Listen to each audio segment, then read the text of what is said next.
नमस्कार, आपण पाहत आहात GS9 न्यूज।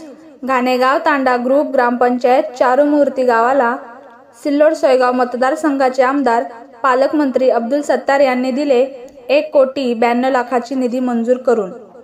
सरपंच रत्नाबाई सुरेश चव्हाण व सामाजिक कार्यकर्ते सुरेश चव्हाण यांच्या पाठपुराव्याला यश।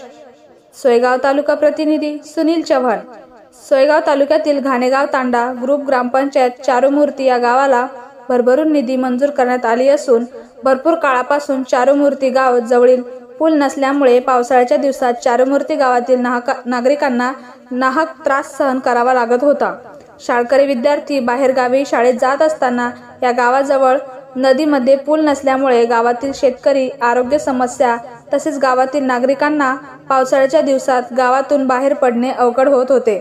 या गंभीर विषयाची दखल घेत गावातील सरपंच तसेच नागरिकांनी वारंवार चारूमूर्ती गावातील पुलाची मागणी केल्यामुळे पालकमंत्री अब्दुल सत्तार यांनी पूल उभारण्यासाठी निधी मंजूर करून दिल्यामुळे गावातील सरपंच रत्नाबाई सुरेश चव्हाण, सामाजिक कार्यकर्ते सुरेश चव्हाण तसेच सर्व ग्रामपंचायत सदस्य व नागरिक यांनी सिल्लोड सोयगाव विधानसभा मतदारसंघाचे आमदार तथा पालकमंत्री अब्दुल सत्तार यांचे आभार मानले।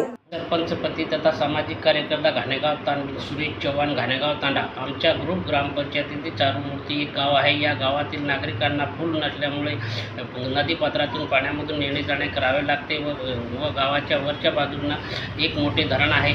या धरणाचे पाणी वाढले की चारूमूर्ती या गावातील नागरिकांना दळणवळणाचा व्यवहार बंद होतो। त्या अनुषंगाने आम्ही मान आमदार अब्दुल सत्तार साहेबांना मागणी केली होती। साहेबांनी आमच्या मागणीला मान देऊन चारूमूर्ती पुलाला 1,92,00,000 रुपये मंजूर करून निविदा काढल्याबद्दल मान आमदार अब्दुल सत्तार साहेब, अल्पसंख्याक व पणन तथा पालकमंत्री छत्रपती संभाजीनगर यांचे खूप खूप आभार मानतो व धन्यवाद देतो। जय सेवालाल, जय महाराष्ट्र।